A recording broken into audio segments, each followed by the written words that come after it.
Hello student, welcome in Bishop Academy online classes. Today my topic is chemical property of ether. We have already discussed about the physical property of ether. Point 1 था physical state, colour, odour. Second point के बारे में हमने discuss किया था, boiling point. Third point हमने बताया था dipolar nature. And fourth point हमने बताया था सॉल्युबिलिटी. यहाँ पे केमिकल प्रॉपर्टी ऑफ ईथर में फर्स्ट पॉइंट हम बता रहे हैं इसमें reactions of ethereal oxygen. Point 1 reactions of the ethereal oxygen, मतलब ईथर में जो ऑक्सीजन है उसकी केमिकल प्रॉपर्टी है. एक्चुअल में क्या है कि ये तुम्हारे एनसीईआरटी के कोर्स में दिया नहीं गया है, लेकिन मैं फिर भी इस पे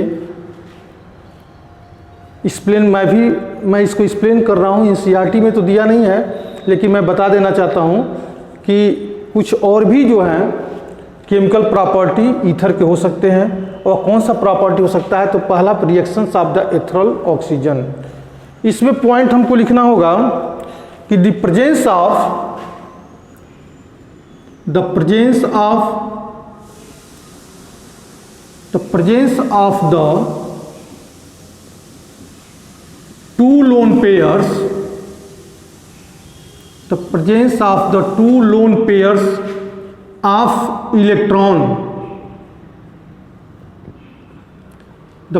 of the two lone pairs of electron on the oxygen atom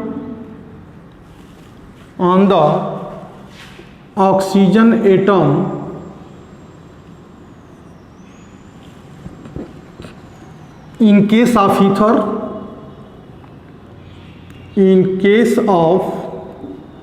ether, the presence of the two lone pairs of electron on the oxygen atom in case of ether behave as like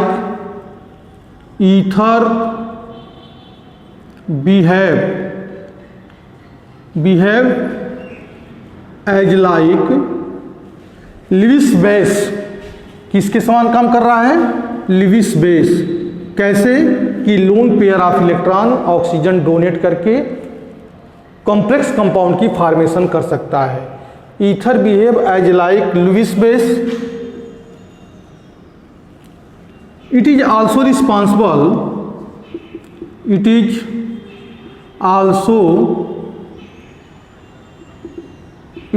responsible for the formations of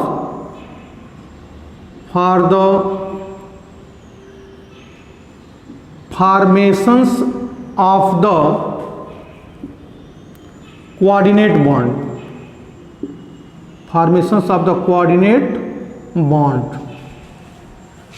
ether के case में जो oxygen है उस oxygen पे दो loan pairs of electrons हैं, और loan pairs of electron oxygen पे प्रेजेंस होने के कारण ईथर एक लुईस बेस के समान काम कर रहा है, और यह कोऑर्डिनेट बॉन्ड बनाने के लिए भी रिस्पॉन्सिबल होता है. कैसे?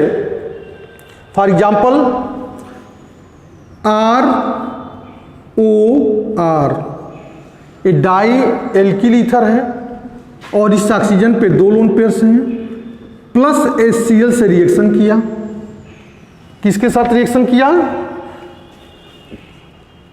HCl के साथ. इसको लिख सकते हैं यहाँ पे एक रिएक्शंस ऑफ एथरल ऑक्सीजन में पॉइंट 1 हम डाल करके actions of the concentrate acid, action of the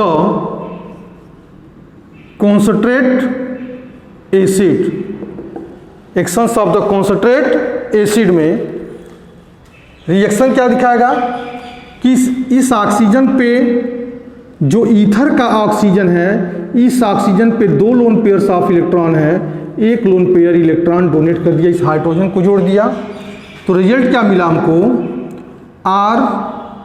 ROR. यहाँ पे जुटेगा क्या? H ऑक्सीजन प्लस चार्ज हो जाएगा, और यहाँ पे हो जाएगा हमारा Cl पर माइनस चार्ज. पढ़ेंगे क्या इसको कि die alkyl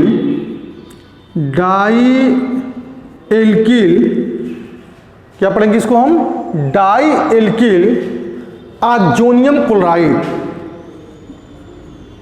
oxonium chloride, dialkyl oxonium chloride. ठीक है, इसको फार्मूला के टर्म में रिप्रेजेंट किया जाए तो CH3CH2 ये डाई एथिल ईथर है। अगर यह HCl के साथ रिएक्शन कर रहा है तो डाई एथिल ईथर के केस में ऑक्सीजन पे 2 लोन पेयर्स हैं, एक लोन पेयर डोनेट करके इस H+ चार्ज को जोड़ देगा, क्योंकि H+ चार्ज क्या प्रोटॉन्स है, और यह कंपाउंड बनाएगा CH3CH2 ऑक्सीजन पे प्लस चार्ज, यहाँ भी हो जाएगा हमारा CH3CH2, क्लियर है, CH3CH2 हो जाएगा यहाँ पे, एंड इसके साथ हाइड्रोजन जुड़ जाएगा और कॉम्प्लेक्स कंपाउंड, क्योंकि कॉम्प्लेक्स कंपाउंड कैसे बना रहा कि ऑक्सीजन एक लोन पेयर डोनेट कर रहा है, हाइड्रोजन को दे रहा है, तो बॉन्ड कैसा बनेगा, कोऑर्डिनेट बॉन्ड, बॉन्ड कैसा बनाएगा, कोऑर्डिनेट बॉन्ड, और Cl- चार्ज इधर पे आ जाएगा काउंटर आयन के फॉर्म में। इसको बोलेंगे die ethyl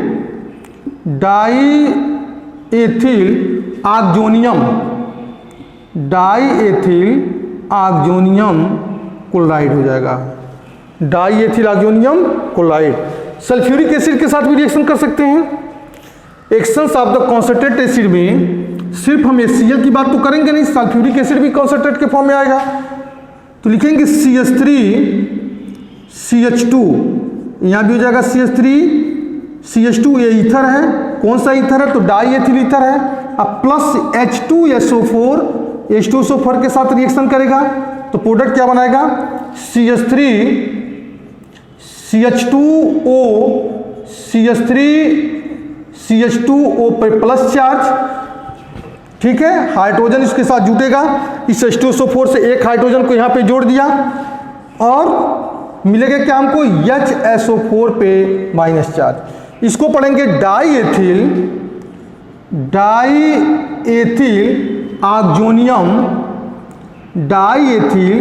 oxonium hydrogen sulphate, hydrogen क्या हो जाएगा, ये हाइड्रोजन सल्फेट। अब देखो स्टेटमेंट के अकॉर्डिंग यह रिएक्शन हमारा सही है कि नहीं है, कह रहा the presence of 2 lone pairs of electron on the oxygen atom in case of ether, oxygen पे 2 लोन पेयर्स हैं ईथर के केस में, it behave as like Lewis base, कैसे समान काम कर रहा है, तो लुईस बेस के समान काम कर रहा है, क्योंकि लुईस बेस का डिफिनेशन आपको पता है कि जो lone pair of electron donate करता है वो बेस है, जो lone pair of electron accept करता है वो क्या हमारा एसिड है। तो यह ऑक्सीजन एक लोन पेयर डोनेट करके ये Cl से हाइड्रोजन को यहाँ पे जोड़ रखा है, और जो बॉन्ड बन रहा है वो बॉन्ड को क्या बोल रहे हैं, कोऑर्डिनेट बॉन्ड, और हमने यहाँ पे लिखा भी है कोऑर्डिनेट बॉन्ड बनाता है। ऑक्सीजन पे जो 2 लोन पेयर्स ऑफ इलेक्ट्रॉन है उस इलेक्ट्रॉन को डोनेट करके क्या बना रहा है, कोऑर्डिनेट बॉन्ड, और किसके समान स्ट्रक्चर बना रहा है, किसके समान काम कर रहा है, तो लुईस बेस के समान काम कर रहा है। यहाँ भी देखिए डाई एथिल है, ऑक्सीजन एक लोन पेयर देकर के इस हाइड्रोजन को जोड़ा हुआ है, ये बॉन्ड कौन सा बनाया है, सब में कोऑर्डिनेट बॉन्ड बना दिया है। तो ठीक है, तो actions of the concentrate acid के साथ जो है हमारा यह रिएक्शन हो गया। दूसरा point formations of the coordination complex, formations of the coordination complex, यह कोऑर्डिनेशन कॉम्प्लेक्स भी बनाता है। कोऑर्डिनेशन कॉम्प्लेक्स मतलब कोऑर्डिनेट बॉन्ड के द्वारा बनने वाला कॉम्प्लेक्स जिनका डिसोसिएशन नहीं हो सकता। जैसे मान लीजिए कोऑर्डिनेशन कॉम्प्लेक्स इस टाइप का साल्टी है, जैसे NaCl को अगर पानी में घोलते हैं तो क्या होता है, NaCl कंप्लीट डिसोसिएट हो जाता है किसमें, Na पे प्लस चार्ज और Cl पर माइनस चार्ज, ठीक है। लेकिन जब कॉम्प्लेक्स कंपाउंड को हम वाटर में डिजॉल्व करेंगे तो इनका डिसोसिएशन पॉसिबल नहीं होता है। हम इसके बारे में डिस्कस करेंगे कंप्लीटली जब आपको हम कोऑर्डिनेशन कंपाउंड पे बात करेंगे, कोऑर्डिनेशन कंपाउंड आपको पढ़ाएंगे, तब आपको समझ में आएगा कि कोऑर्डिनेशन कॉम्प्लेक्स होता क्या है, कैसे बनता है और इनका डिसोसिएशन क्यों नहीं होता है। तो पहले दूसरा पॉइंट है formations of the coordination complex. formations of the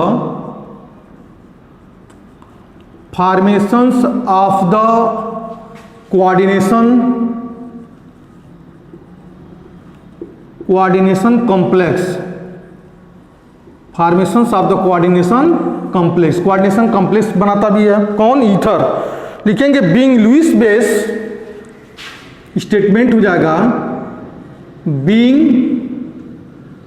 Lewis base. कौन? Lewis base.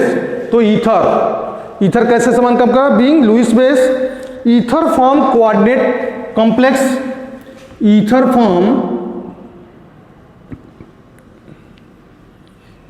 Form coordinate complex,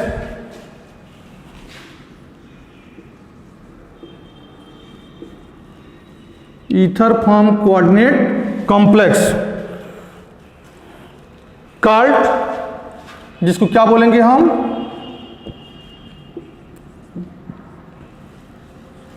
इसको बोलेंगे called etherate, ETHERATE, with किसके साथ? तो आंसर है with Lewis acid, with Lewis acid के साथ। विथ लुईस एसिड, कौन सा लुईस एसिड है? लुईस एसिड कौन सा है? जो इलेक्ट्रॉन डिफिशिएंट मॉलिक्यूल होता है, such as AlCl3,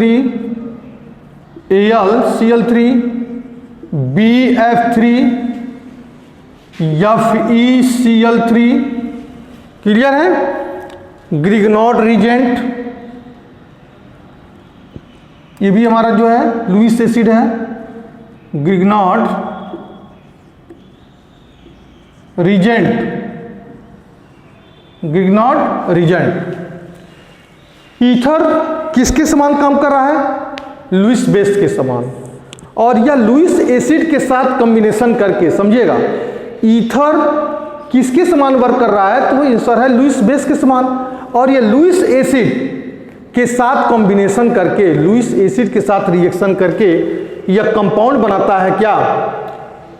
coordination complex. कैसा कंपाउंड बनाता है? Coordination complex. क्लियर है? अब कोऑर्डिनेशन कॉम्प्लेक्स क्या है? कि एक ऐसा कॉम्प्लेक्स जिनका डिसोसिएशन न होता हो, जो जैसे मान लीजिए साल्ट, डबल साल्ट है, फिटकरी जिसको पोटासियम बोलते हैं, K2SO4 L2SO4 का होल थ्रस्ट 24H2O होता है कि नहीं होता है? तो इनका डिसोसिएशन हो जाता है। जैसे मान लीजिए हमने लिखा K2SO4 Al2SO4 का होल थ्रस्ट, इसको नोट्स में मत लिखिएगा, हम ऐसे ही समझाने के लिए बता रहे हैं। K2SO4 Al2SO4 का होल थ्रस्ट 24H2O, इसको बोलते हैं पोटासियम। क्या है ये? पोटासियम है, यह पोटासियम है। ठीक है? अगर इनको हम डिसोसिएट करना चाहें तो कंप्लीट डिसोसिएट हो जाएगा। किसमें? 2K पर प्लस चार्ज, ठीक है, 2Al पर प्लस 3 चार्ज, एंड SO4 है तो प्लस 3 यहाँ हो जाएगा और प्लस 1 यहाँ पे है, 4SO4 पर -2 चार्ज। ठीक है? तो मतलब यह टोटल टूट गया, K2SO4 Al2SO4 का होल थ्रस्ट टूट गया, प्लस 24H2O तो उसको भी तोड़ सकते हैं। लेकिन अगर हम लिखें K4 FeCN6 पोटेशियम फेरोसाइनाइड, तो इनका कंप्लीट डिसोसिएशन हो गया। लेकिन इनका अगर हम डिसोसिएशन करें तो 4K पर प्लस चार्ज एंड FeCN6 पर FeCN6, अब इस पे चार्ज कितना आ जाएगा? इस पे चार्ज आ जाएगा, कितना चार्ज आ जाएगा? कि -4 चार्ज आ जाएगा। इस पे जो चार्ज आ जाएगा -4 चार्ज। अब इनका डिसोसिएशन करें हम FeCN6, पूरी तरीके से समझ में नहीं आएगा कैसे बना हुआ है, एक कॉम्प्लेक्स कंपाउंड है, यह टोटल जो है कॉम्प्लेक्स कंपाउंड है। अब इस पे हमने लिखा -4 चार्ज और इनका डिसोसिएशन करें तो इनका डिसोसिएशन नहीं हो सकता, तो यह कंप्लीट डिसोसिएशन ही नहीं दिखाएगा। पोटेशियम फेरोसाइनाइड का अगर हम डिसोसिएशन कर रहे हैं तो काउंटर आयन के फॉर्म में 4K पे प्लस चार्ज निकल जाएगा, लेकिन यह कॉम्प्लेक्स का डिसोसिएशन नहीं हो पाएगा। ये डबल साल्ट K2SO4 L2SO4 का होता है 24:2, इनको डिसोसिएशन करें तो कंप्लीट डिसोसिएशन हो जा रहा है, ठीक है। तो वैसे ही कोऑर्डिनेशन बॉन्ड, यह क्या बना, साइनाइड जो है इस आयरन के साथ, साइनाइड इस आयरन के साथ क्या बना रहा है, कोऑर्डिनेशन बॉन्ड बना रहा है। साइनाइड आयन अपना एक लोन पेयर दे करके, अपना एक लोन पेयर देके 6 साइनाइड अपना 6 लोन पेयर दे करके इस आयरन के साथ क्या बना दिए, कोऑर्डिनेट बॉन्ड बना दिए।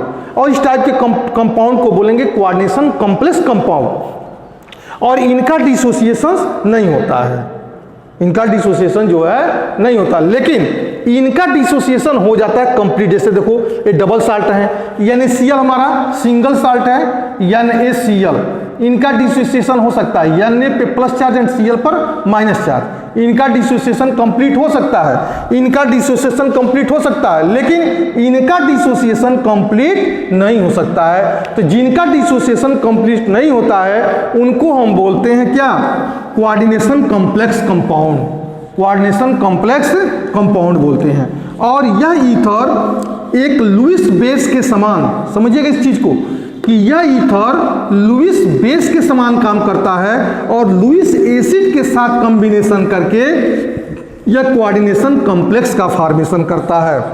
कैसे भाई, एग्जाम्पल कैसे समझेंगे इसको, तो एग्जाम्पल के रूप में इसको समझेंगे, बता रहे हैं। हमारे पास है CH3 ईथर है, CH3 CH2O CH3 and CH2 है। इसका रिएक्शन हुआ BF3 के साथ, बोरान ट्राइफ्लोराइड के साथ।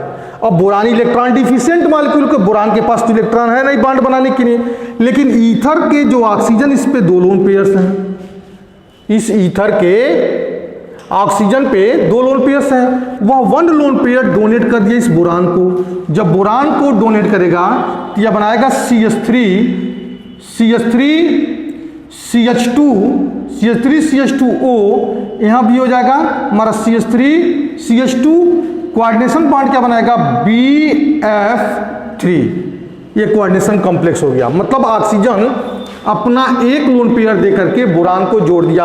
अब तुम सोचोगे यहाँ पे प्लस चार्ज क्यों नहीं लिखे हैं, इसलिए नहीं लिखे क्योंकि यहाँ पे हमने एरो लगा करके इसको रिप्रेजेंटेशन किया हुआ है, एरो लगा करके जो है, एरो लगा करके ये रिप्रेजेंटेशन किया, इसलिए हमने यहाँ प्लस लिखने की कोई आवश्यकता नहीं समझ रहे हैं। पढ़ेंगे क्या इसको, boron, boron trifluoride etherate, ETHERATES, boron trifluoride etherate पढ़ेंगे। ऐसे ग्रिग्नार्ड रिएजेंट भी क्या है, हमारा लुईस एसिड है, ग्रिग्नार्ड रिएजेंट भी क्या हमारा लुईस एसिड है, तो लिखेंगे यहाँ पे, उसके साथ भी रिएक्शन दिखा सकते हैं, CH3CH2O CH3CH2, ठीक है, अब प्लस MgRX, यही ग्रिग्नार्ड रिएजेंट है, RMgX ग्रिग्नार्ड रिएजेंट है। अब इस ऑक्सीजन पे 2 लोन पेयर से 1 लोन पेयर डोनेट कर दिया मैग्नीशियम को, तो मैग्नीशियम को यहाँ डोनेट कर दिया, मैग्नीशियम को डोनेट कर दिया, तो फॉर्मेशन हो जाएगा इसका। इसको और थोड़े से बढ़िया से लिखते हैं, लिख देंगे तो तुम्हें समझ, चलो लिखते हैं अभी समझ में आ जाएगा, ठीक है। अब यहाँ पे देखो, ये हो जाएगा CH3CH2O, ठीक है। यहाँ भी हमने लिखा CH3CH2O, ये दोनों जुड़ गया किसके साथ, Mg के साथ, ये दोनों जुड़ गया किसके साथ, मैग्नीशियम के साथ, और यहाँ बना दिया हमारा क्या है, R, और हो गया X। लेकिन यहाँ पे तो 2 मॉलिक्यूल, यहाँ पे तो एक ही मॉलिक्यूल है, यहाँ पे तो 2 मॉलिक्यूल हैं, लेकिन यहाँ पे कितने मॉलिक्यूल हैं, एक ही मॉलिक्यूल्स हैं। तो हमको बैलेंस करना पड़ेगा। बैलेंस कैसे करेंगे, बैलेंस करने के लिए हम इसको क्या कर दें, बैलेंस करने के लिए हम इसको पहले उनको ऐसे कर लिख देते हैं, लिख देंगे, इसको भी हटा दो, CH3CH2 का होल ट्वाइस 2 टाइम्स, 2 मोल के मतलब अब यहाँ पे हो जाएगा हमारा ऑक्सीजन। अब इसके साथ रिएक्शन दिखाओ ऐसे करके, ठीक है। इस ऑक्सीजन 2 टाइम्स हो गया, तो यहाँ भी ऑक्सीजन जो है 2 टाइम्स हो गया। ऑक्सीजन कितने टाइम्स हो गया? 2 टाइम्स हो गया। लेकिन यह तो 2 2 जा 4 टाइम्स है, तो इसको क्या कर दो, ब्रैकेट में कर दो 2 और इसको भी ब्रैकेट कर दो 2। अब सही हो जाएगा हमारा, ये भी 2 टाइम्स हो गया, ये भी 2 टाइम्स हो गया। तो 2 2 जा 4, 4 टाइम्स मतलब ये भी 4 हो गया, ठीक है। अब हमारा हो जाएगा कंप्लीट रिएक्शन। इसको बोलेंगे Grignard reagent etherate. Grignard reagent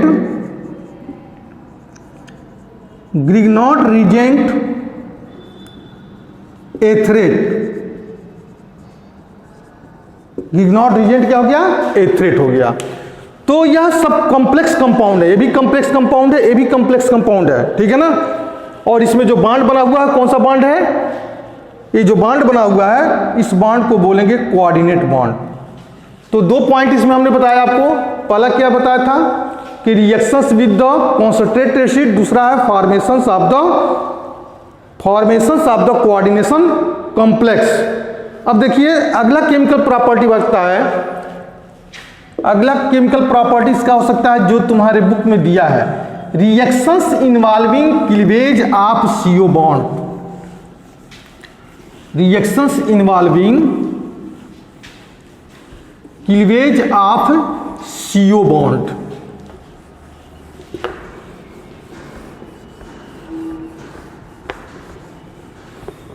reactions involving cleavage of CO bond मतलब ईथर में प्रेजेंस कार्बन और ऑक्सीजन के बिटवीन के बॉन्ड को ब्रेक करना। कार्बन और ऑक्सीजन के बिटवीन के बॉन्ड को ब्रेक करना। ये हमारा ईथर है ROR। टॉपिक क्या पढ़ा रहे हैं? 3rd पॉइंट था reaction involving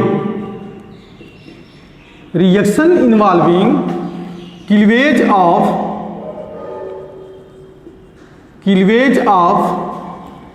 CO bond, COC ऐसे समझिएगा। CO बॉन्ड मतलब इसको बॉन्ड को तोड़ना, या बॉन्ड तोड़ना चाहे या बॉन्ड तोड़ना। ध्यान दीजिएगा, reactions involving cleavage of CO bond में C और O के बिटवीन के बॉन्ड को तोड़ना, या इस C और O के बिटवीन का बॉन्ड तोड़ना, ठीक है। अब इसको हमको लिखने की जरूरत नहीं, पे हमसे समझा दिया कि C और O के बिटवीन का बॉन्ड को तोड़ना। यह केमिकल प्रॉपर्टी तुम्हारे NCERT में दिया गया होगा, CO बॉन्ड को तोड़ना। किससे तोड़ेंगे? तो प्रोसेस है reactions with hydrogen acid. Reactions with hydrogen acid मतलब CO बॉन्ड टूटेगा ईथर का कब? कि जब हम ईथर का रिएक्शन हाइड्रोजन एसिड के साथ करा दें तब, ठीक है। तो लिखेंगे when the ether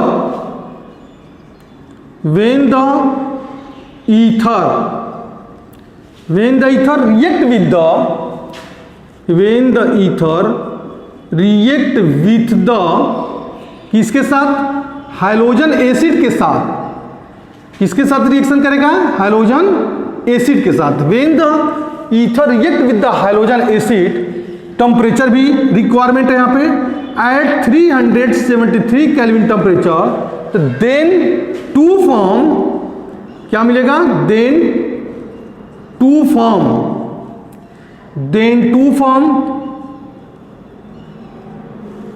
alcohol,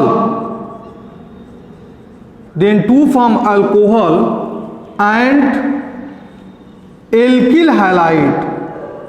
then to form alcohol और एल्किल हैलाइड। कैसे? रिएक्शन हमारा CH3 OCH3 डाइमेथिल ईथर है। अब हाइड्रोजन एसिड में प्लस HI के साथ हमने रिएक्शन कराया। HI के साथ इसलिए रिएक्शन करा रहे क्योंकि हाइड्रोजन आयोडाइड जो है वह एक स्ट्रॉन्गर एसिड बन जाता है Cl से, क्योंकि इजली वह हाइड्रोजन के प्रोटॉन को दे सकता है। यह बॉन्ड का लेंथ बड़ा है इसके बीच में, तो इजली जो है बॉन्ड टूटेगा और इजली वह हाइड्रोजन को डिसोसिएट करके प्रोटॉन दे सकता है। अब इस ऑक्सीजन पे 2 लोन पेयर्स हैं, एक लोन पेयर ट्रांसफर करेगा इस हाइड्रोजन को, ठीक है, तो मिलेगा क्या हमको CH3OH, CH3OH and plus CH3I। चैसेरों को भी मत देखो, मैकेनिज्म में दिखाएंगे हम अभी कि डाइमेथिल ईथर हाइड्रोजन आयोडाइड के साथ रिएक्शन किया, टेम्परेचर हमारा 373 केल्विन, तो methyl alcohol plus methyl iodide बनाया। मैकेनिज्म देखिए इसका, मैकेनिज्म में कैसे है कि CH3OCH3 प्लस HI, इस ऑक्सीजन पे 2 लोन पेयर्स हैं, एक लोन पेयर ट्रांसफर किया यहाँ पे, तो रिजल्ट क्या मिला कि CH3O पर प्लस चार्ज, यहाँ क्या जुड़ गया हमारा H, और यह हो गया हमारा CH3 and plus iodide ion, nucleophile के समान काम करेगा। अब यहाँ पे देखिए कि I negative charge and plus CH3O पर plus charge H and CH3, ठीक है। तो अब देखिए यह बांड टूट रहा है, बांड टूट रहा मतलब CH3 और O के बिटवीन का बांड टूट रहा है, मतलब C और O के बिटवीन का बांड टूट रहा है, तो इसके इलेक्ट्रॉन को कौन गेन करेगा, ऑक्सीजन। जब ऑक्सीजन इसके गेन कर लेगा, ऑक्सीजन क्या हो जाएगा, गेन कर लेगा, तो मिलेगा क्या हमको, अभी यहाँ पे आयोडाइड आयन का कोई काम नहीं है, आयोडाइड आयन का कोई भी काम यहाँ पे नहीं है। यहाँ ऐसे एक ही स्टेप में लिख भी दे रहे हैं कि जब यह बांड टूटेगा तो ऑक्सीजन इसके इलेक्ट्रॉन को गेन करेगा, उसी समय आयोडाइड आयन इस पे अटैक कर देगा, तो मिलेगा क्या हमको CH3I plus CH3OH, alkyl iodide मतलब methyl iodide plus methyl alcohol, लिखा भी हमने कि then 2 form alcohol and alkyl halide.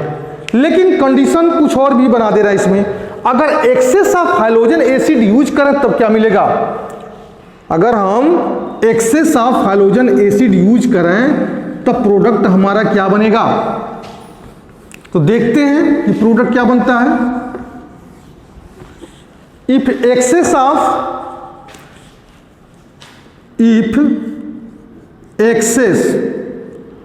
Of the hydrogen acid, if the excess of the halogen acid is used, if excess of the halogen acid is used, तो then two form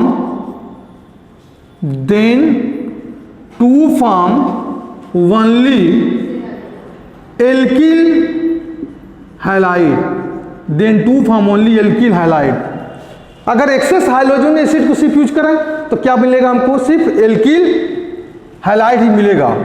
for example में ROR ये ether है, अब plus 2HI हमने कर दिया access मात्रा में, पहले 1 मोल से रिएक्शन कराए 2 मोल हो गया हमारा ये, तो प्रोडक्ट क्या बनेगा हमारा R2RI and plus H2O, 2RI and plus H2O। Mechanism समझिए इसका, मैकेनिज्म में CH3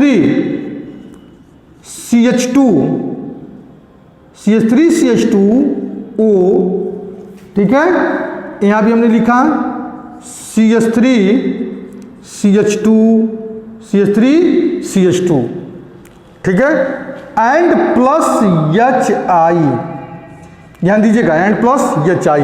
अब 1 मोल का यूज कर रहे हैं, इस ऑक्सीजन पे 2 लोन पेयर्स हैं, एक लोन पेयर ट्रांसफर किया हाइड्रोजन को, हाइड्रोजन के प्रोटॉन को, हाइड्रोजन प्रोटॉन को एक्सेप्ट कर रहा है और यह बॉन्ड टूट रहा है, और इसके इलेक्ट्रॉन को कौन ले रहा है, आयोडाइड आयन ले रहा है, मतलब आयोडीन इसके इलेक्ट्रॉन को ले लिया, तो CH3 CH2O पर प्लस चार्ज यहाँ पे H जोड़ दिया, और यह हो जाएगा हमारा CH2 CH2 OH, O plus charge H and CH2 CH3, ठीक है, एंड प्लस आयोडाइड आयन, तोड़िए इस बांड को। नेक्स्ट स्टेप में क्या हो जाएगा कि I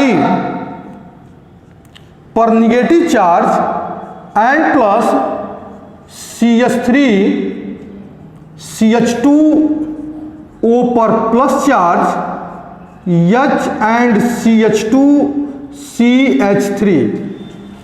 यह बॉन्ड टूटेगा, हाइड्रोजन के इलेक्ट्रॉन को ऑक्सीजन गेन करेगा और जब गेन करेगा तो उसी समय आयोडाइड आयन इस कार्बन पे क्या कर देगा, अटैक कर देगा।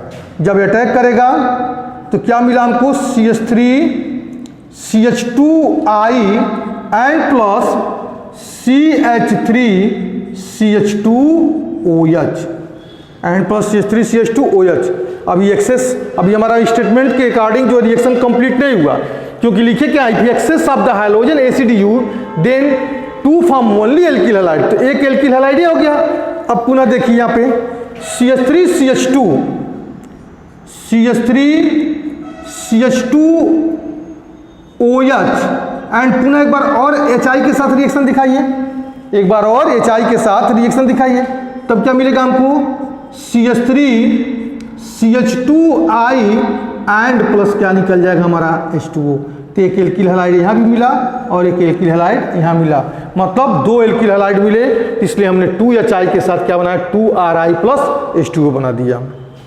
क्लियर है। तो केमिकल प्रॉपर्टी ऑफ ईथर में हमने आपको बताया, क्या क्या बताया आपको, तो पहला पॉइंट था reactions with the hydrogen acid, दूसरा पॉइंट था formation of the coordination complex, तीसरा पॉइंट था reactions involving cleavage of CO bond in case of ether. अगले क्लास में हम पढ़ाएंगे आपको electrophilic substitution reactions of the ether. Okay, that's all.